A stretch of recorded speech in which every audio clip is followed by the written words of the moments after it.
is my full build video on my 1984 Buick Regal. This is the car as I purchased it. I got it from a friend of mine, and yeah, we'll just jump right into it. This is the interior. It's kind of a reddish color. If you can see, there's little specks of stuff everywhere, and that is because the headliner was damaged. So first thing I did was quickly get to work and replace the headliner. I know this has nothing to do with the LS swap, but at this point I hadn't decided if I was going to swap it or not. I just knew the headliner had to be changed. So these are some of the pictures of underneath the vehicle as I got the car. You can see it's, surface rust everywhere, but it was in pretty good shape overall. It does have an undercoating, so really nothing too concerning. As you can see, I just got it. The headliner's out. Here's the first couple shots of myself changing the headliner, and you can see the headliner is now in the car. Just some pictures for posterity of what once was the bumper covers. As soon as I disassembled this, all of these disintegrated into pieces, and yeah. So I started taking apart the car, as at this point I had committed to doing the LS swap. I think the hardest part about doing any LS swap is the fact that you need to, like in this case, I had a perfectly working good engine, which is still sitting in the garage, but it hurt a little bit to remove the engine transmission of a vehicle that worked correctly. But I was replacing it with this, which is the L96 and the 6L90 transmission from a 2012 GMC Sierra 2500 HD.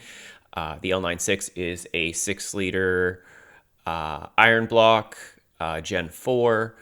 I think it has aluminum heads. I can't quite remember, but it's definitely, in my opinion, one of the best LSs. That's why I picked it up as soon as I saw it. I was really excited to get this engine, and I certainly was nervous about the transmission due to its enormous size, but we'll get into that later.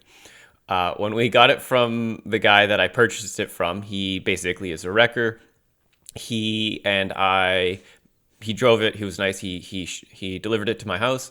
And we only had ratchet straps, as you can see. So if you ever lift an engine, just don't do this. I'm sure it was okay with the amount of ratchet straps we had, but it was really sketchy to do out of his van, which was kind of like a low medium deck. So we couldn't get enough clearance. We kind of had to just barely lift it. It was a whole ordeal, but yeah, that was the LS. It was in the garage, and then obviously I've got a proper setup for it afterwards. But this is just me taking off the front of the car. As you could see, again, the frame is in really nice shape. There's just a little bit of surface rust.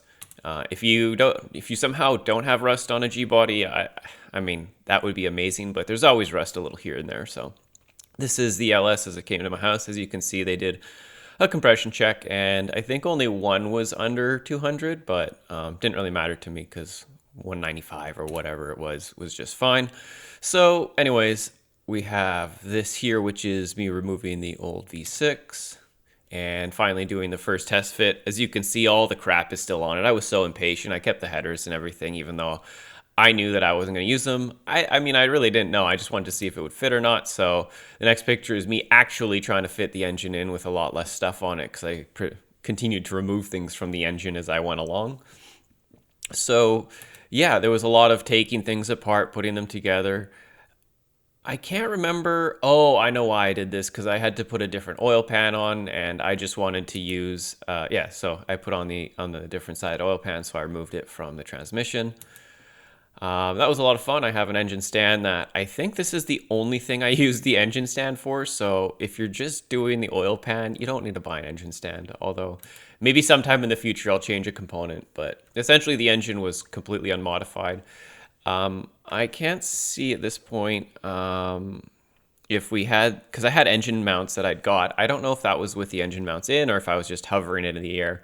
But at this point, you can see where this is leading to, because the engine definitely goes into the car, but I needed to cut the transmission tunnel. Now, interesting cut over to the car so as I was working on this car, I acquired a second 4-door Gbody. It would have been great to use this because I think the Cutlass Supreme was a little bit nicer of a car, but half of it was on a house fire, so I got it for a really great price, but all the glass and everything is still in great shape. So I've been slowly taking parts off of it. I used the rear bumper. I've done a whole bunch of stuff with the car, but it's still sitting in the field exactly where it rests. It's just the second. I just have two of them. And honestly, the frame on this car is completely rust free. It's even nicer than the one that I've got. So I would use the chassis for something, I think, if it ever came to it. So, and as you can see now, I've cut a hole into the transmission tunnel. This entire project was just guesswork. Like I saw a whole bunch of videos on YouTube of people reshaping transmission tunnels. But the reality of it came to me was like, I only needed a tiny bit of space. Like the transmission just sat a little bit above the tunnel. So this is kind of what I had guesstimated worked pretty well. And so I think this is finally when I got it in the car. Oh yeah, well obviously there's no cherry picker here. So I got it sitting in the car on the mounts with the transmission so I could measure it out.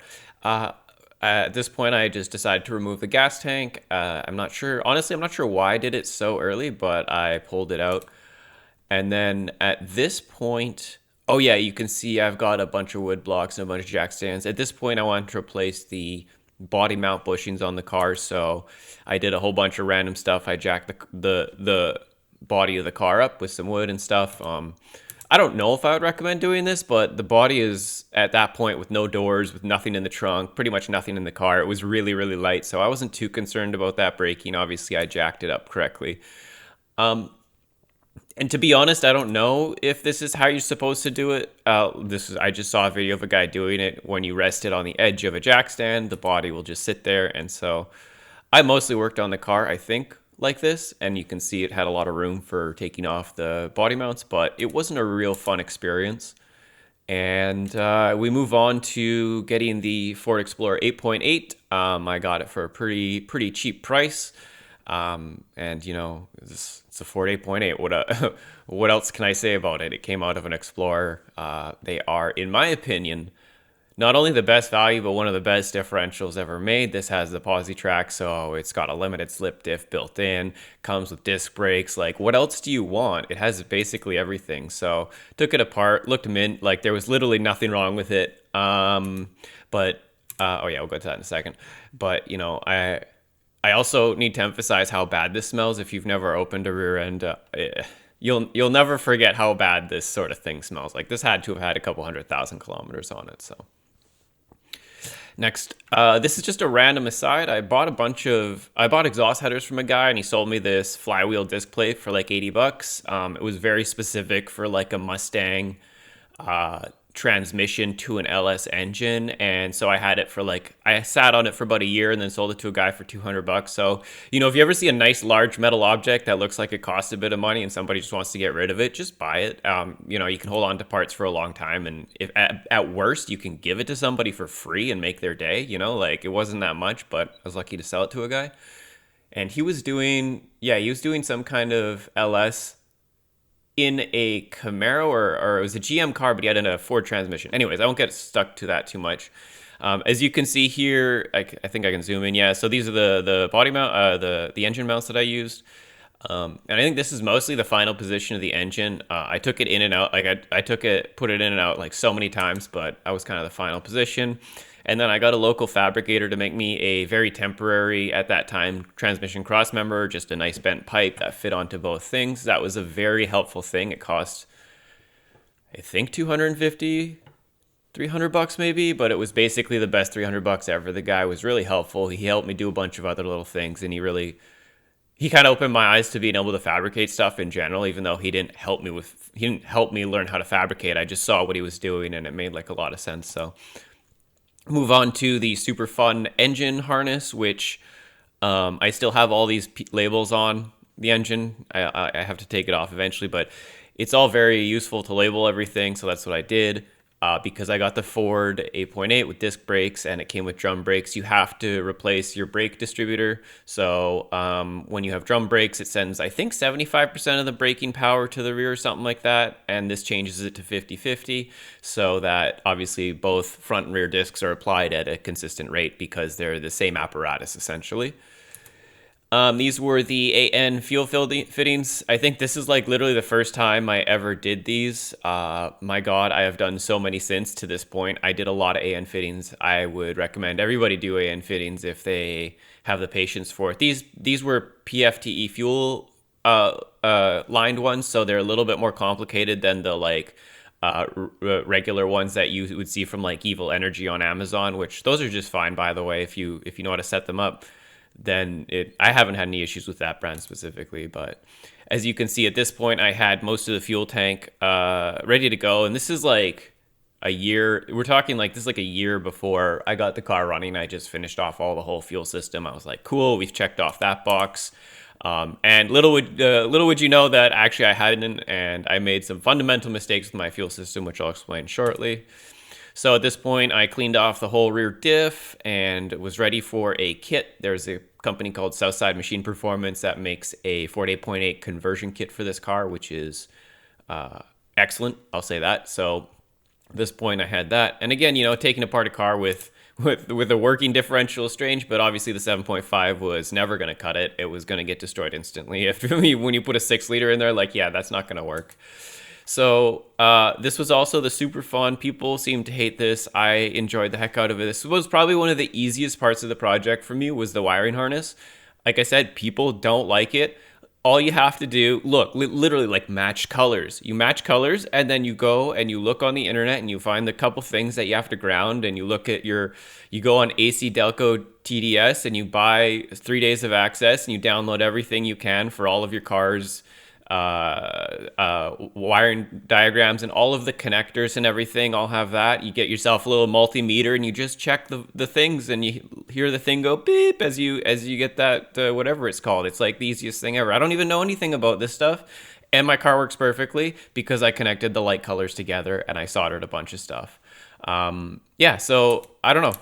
Oh, and then so back to the fuel system thing. So at this point, if you can see right here, it was a terrible time. It basically, when I bought this first one of these, because I got 2 of them actually. First one, I primed the fuel system for the first time ever, and it just blasted out of that rear connector, and I tried everything to stop it to leak, but it would just constantly leak. So eventually I got fed up with it. I took a Dremel to that rear piece and I took it completely apart. And there was like a hairline cut on one of the O-rings, so obviously it was just cooked. I think it was probably my fault, because I distinctly do not remember like adding any grease or any kind of lubricant to it before jamming it in there. So it could very well be like a slight rough edge on the end of the connector and just me jamming it in there. So I definitely take the blame for a lot of the mistakes I made on this project, but that was kind of the first one. As you can see, I continue to make progress. One of the craziest things I did with this car is, if you look at the computer there is 2 connectors with the red tabs. The one on the furthest right, I think it was, didn't have that. Basically, two of them were completely destroyed, and I redid and I repinned the entire connector onto a new connector, because I had a second, I should actually add, that I bought for $100, a second wiring harness from an exact, like, it was like a 2011 6-liter GM. So like I had all of the I had a whole set of spare connectors, a full wiring harness, all sorts of really good stuff like that. So I just grabbed that like mint condition connector, and I'm pretty sure it was this left one here that I did. I didn't include any pictures of it. There's so many pictures of me doing the wiring. It was just kind of hectic, but like I said, not too hard to do.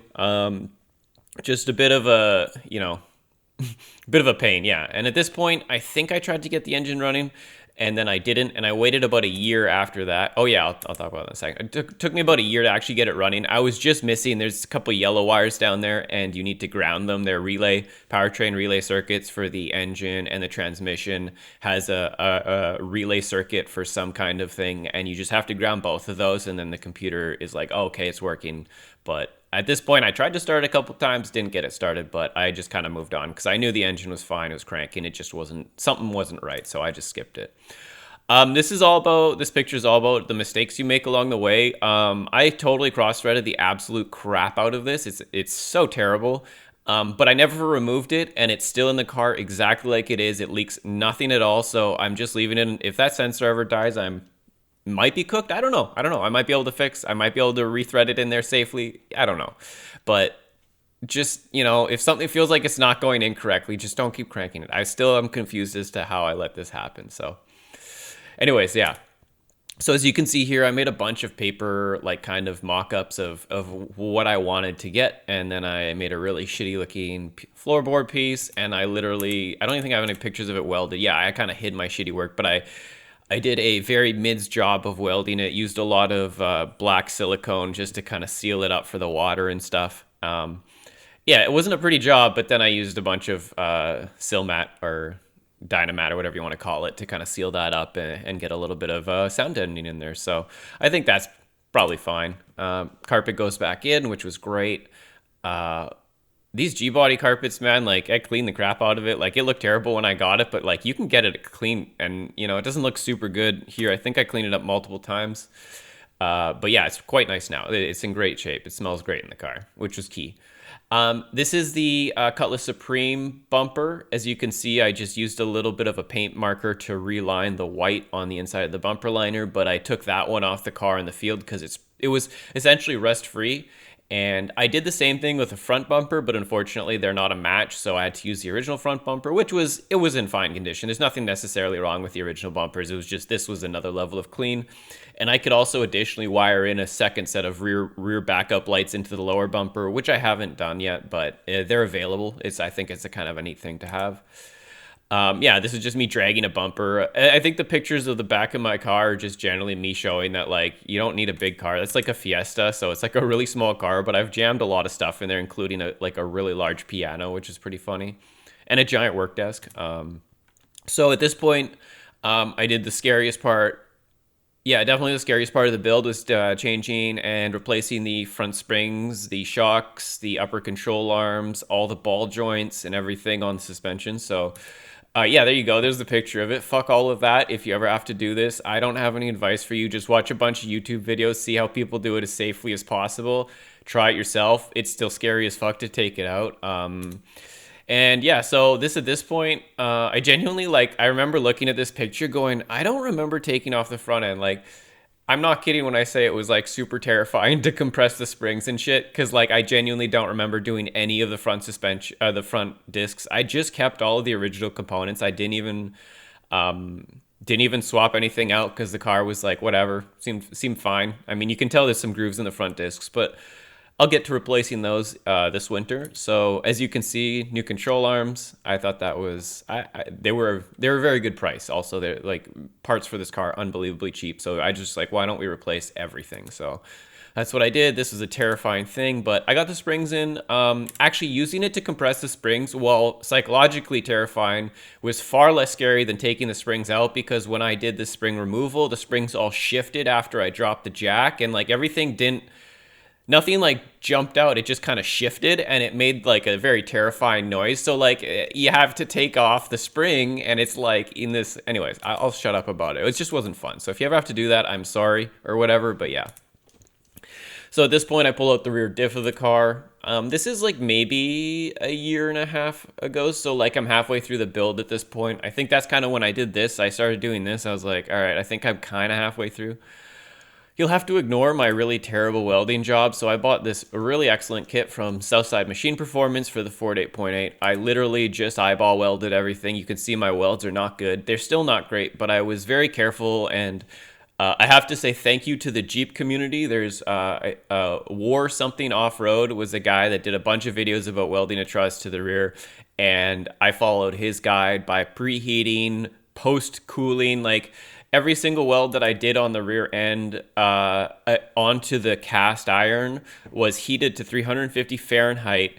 And then I would use my temp gun and I'd continue to heat it to cool every weld. So every weld was both heated and then cooled down over a period of time. And then I did multiple passes on each weld. So in this case, you can see the two pieces there isn't such a big deal. But what is making sure that the temperature of the cast iron and the stuff that you're welding it to are correct. So obviously my welds aren't pretty. I'm not a good welder, but I made damn well sure that was done correctly and that there was no cracks in any of the welds, that there was absolutely nothing that was disconnected. I almost destroyed my ankle after it fell off of two jack stands onto basically this exact part on the other side of it. And all it did was bend the bottom metal piece a little bit, but it took all the impact. Like that kind of confirmed to me that it was welded nicely. So at this point, I'd finished welding. I did a pretty poor job because, and I know this because it's been on the car for a while now and it's starting to surface rust again. I did a very poor job of painting it with some POR 15 equivalent. So at this point, I rebuilt the rear. It came with 373 rear gearing, and I wanted 325 or 323 or something like that. So I wanted a little bit more because of the 6L90. I thought that having the short gear ratios of the 373 and the size tire, or actually just the factory size tires essentially is what I calculated it based off of, would have slightly just too short gears. And I kind of wanted, I don't know. It just seemed like it made more sense to have a slightly larger gear. So I did. I bought, again, the best part about Ford 8.8s is you can buy different gear ratios for like $100. It was $100 for 2 gears that have been used to a car.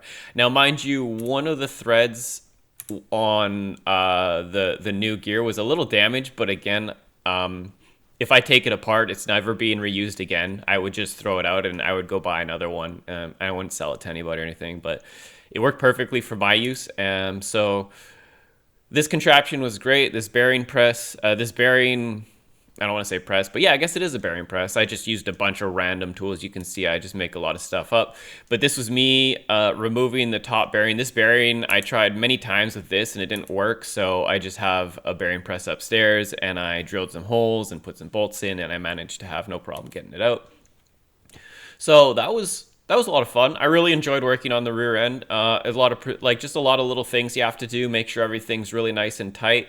I did take it apart and drain it and refill it with some fresh fluid recently, just because I was paranoid that some things weren't right. Everything was right, so checked it all up. But yeah, at this point, you can see it's just kind of got the front tires, no rear end in it yet. I was trying to see if those exhaust pipes would fit. I decided never to use them yet. I still have them though.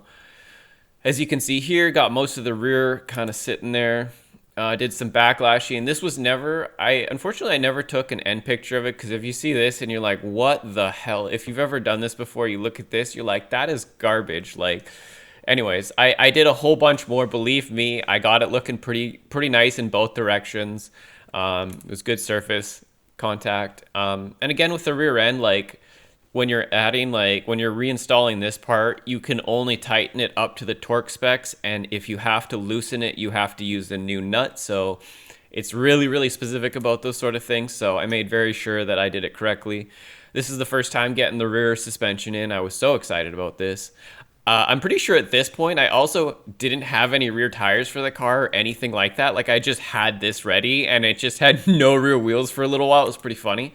So it just kind of sat like that with some fresh discs and everything. So as you can see, oh yeah, this is me trying to make a custom, I need an exhaust pipe. So I guess at this point, this is probably at this March 2024, I think. So, two years into building it, we're almost there. We got the exhaust, the engine's in place, everything is done, all the suspension, the rear end. So I started working on the exhaust. As you can see, I got some Mickey Thompsons for it, which to this day are still awesome. I mean, I honestly couldn't have gotten luckier with it. They were a great price. They came with the rims. They were off an MR2, hilariously, with a K-swap. I had to use a wheel spacer, either 3/4 or a full inch. Fine, that's okay. But yeah, they worked out nicely. So you can see I had to do the brake lines for the rear brakes. Was actually pretty fun too. Again, learning how to do the double flare was really straightforward. There's a bunch of great YouTube videos. So if you have to make some brake lines, just go on Amazon, buy a brake line kit with a double flare. Be patient. That's all I can say. I will use a lot of WD-40 as well. That was the biggest trick with the double flares, is you just coat the brake line that you're doing in WD-40. Make sure there's no sharp edges. Literally clean everything up. Anyways, lots of fun to do. Really enjoyed that. At this point, I realized that the front of the engine, the power steering pulley would hit the steering box, and I had at this point kind of lost my mind for ideas. I spent a lot of money on a Holley relocation kit that I never used. So if anybody needs that, just let me know.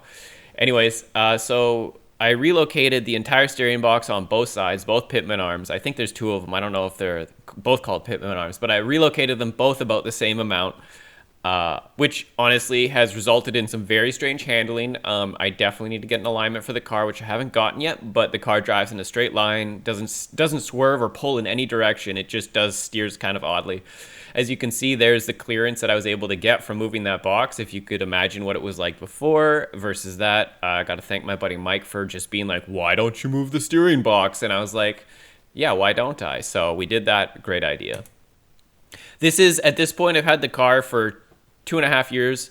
I opened the glove box and discovered that there's a rear trunk release. It doesn't work, but I know there's a cable that is damaged that's in the rear trunk. Maybe I'll work on that today or something. I need to fix that. It's a fun button to have. I like it. So yeah, you just keep discovering new things about the car. Finally, yeah, this is just a picture of the wiring as I continued to take the fenders on and off for a while to get the wiring done up.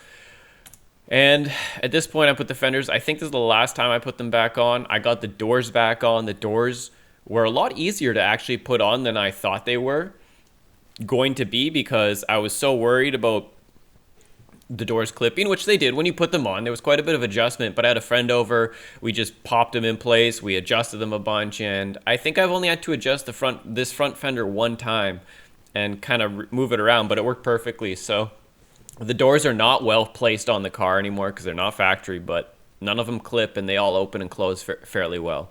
I do need to replace the hinges on this door because we replaced the hinges on the passenger door, and oh my god, it's amazing. It closes like nothing. You no effort. It just closes perfectly. But this one, you kind of have to slam it a bit, which is, yeah, not great. So hinge replacement might be something I do this winter. So at this point, I kind of got frustrated with finding radiators, so I just went to Speedway Motors and bought their LS swap kit that was basically designed for a Gbody, and it fit perfectly. Wonderful radiator. It was a little crooked, but guess what? It holds water perfectly, and driving it yesterday, the fans didn't seem to kick in at all. It was running almost all, like, you know, I drove it 60 kilometers and the fans didn't kick in, and when I did check the temps of everything with my laser gun, it was all like 80 Celsius, which is pretty cool. So yeah, amazing, awesome radiator. If you need one for your Gbody, at least my Speedway radiator, this was a great value, even though it was like $1,000, came with the fans and everything. That's $1,000 Canadian, mind you.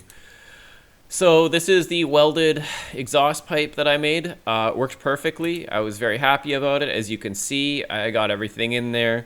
For whatever reason, I wanted cats, so I put some cats in. They were designed for a Mustang, work great in the car. I have an X-pipe, I have mufflers, and yeah, this is the cross member I fabbed up. It looks hideous and it looks dangerous, but man, I tested it in so many ways. I jumped on, as you can see those blocks, I would just stand on it and jump on it. Sometimes it like fell off and I almost hurt myself jumping on it, but I really made sure that it was safe. It's been in the car the entire time I built it. And again, it comes down to making sure your welds are, you know, literally is good, and you test the shit out of them. You jump and hammer on it. So yeah, that's what it ended up being.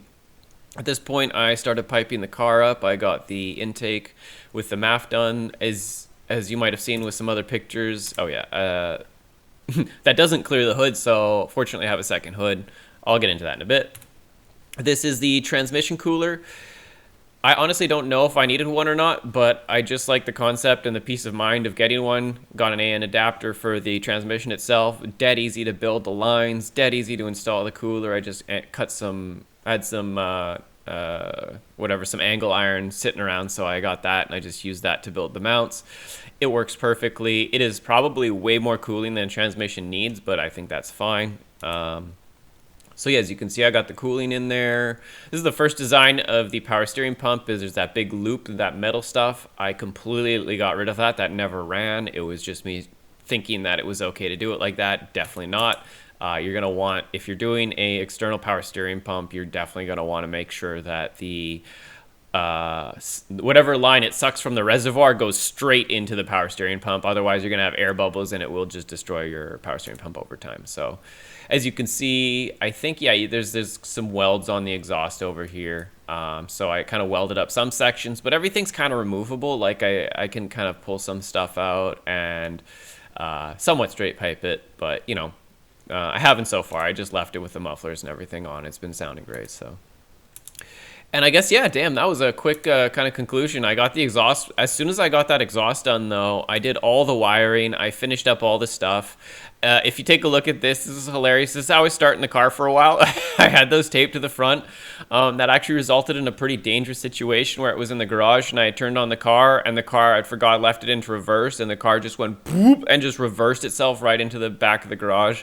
Fortunately, I was able to kick it off pretty quick. It didn't hurt me or anything, but it was definitely one of the spookier moments. So the lesson of that is never let your guard down, and always make sure your car is out of gear, whenever you do anything. So as you can see, this is kind of the first time I took it out to any show. The hood is cut with the awesome intake. It's always funny to look at people's reactions.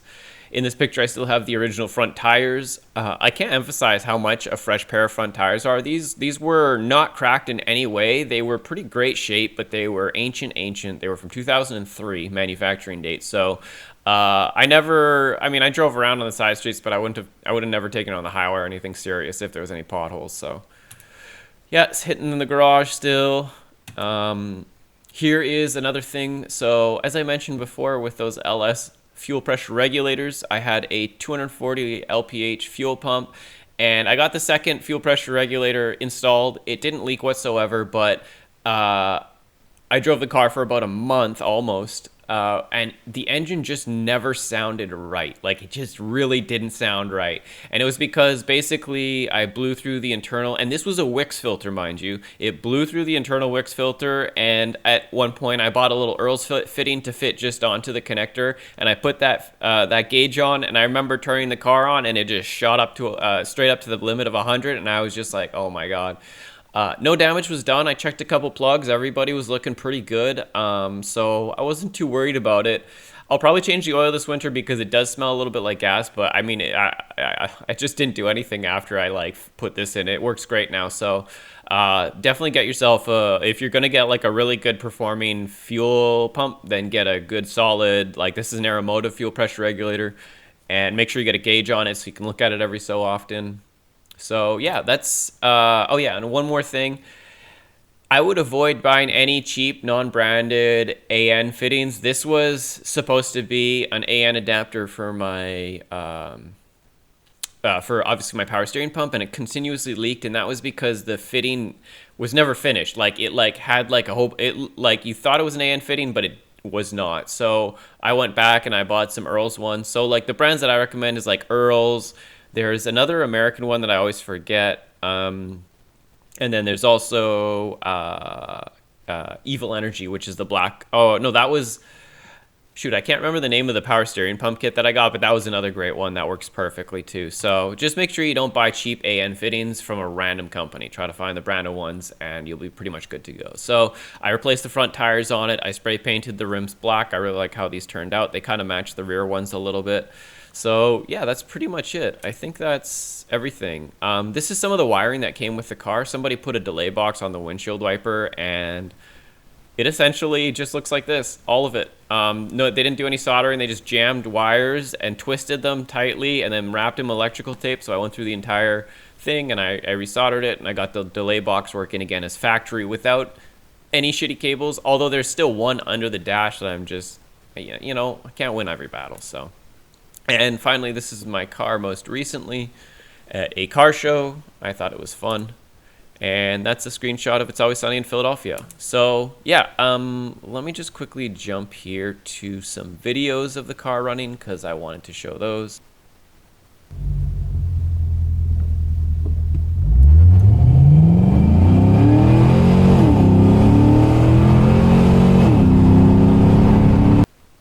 So that's definitely my car accelerating. That's full throttle, I think. It's not crazy fast, but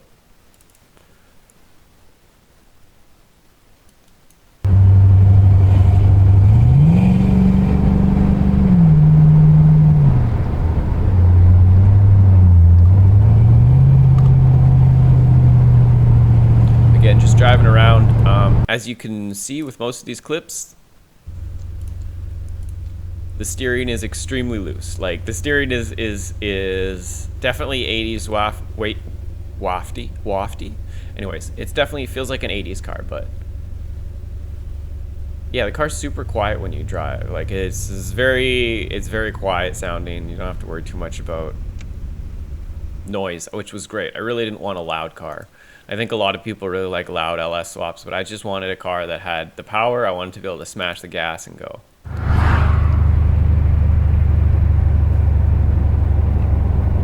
Yeah, what's interesting about this is that I never turned off the fuel cutoff, so I still have engine braking, which definitely makes it kind of loud and rumbly down hills, but it works pretty good. So yeah, that's pretty much my LS build. Hope you enjoyed that interactive, completely non-interactive slideshow, and thank you for watching.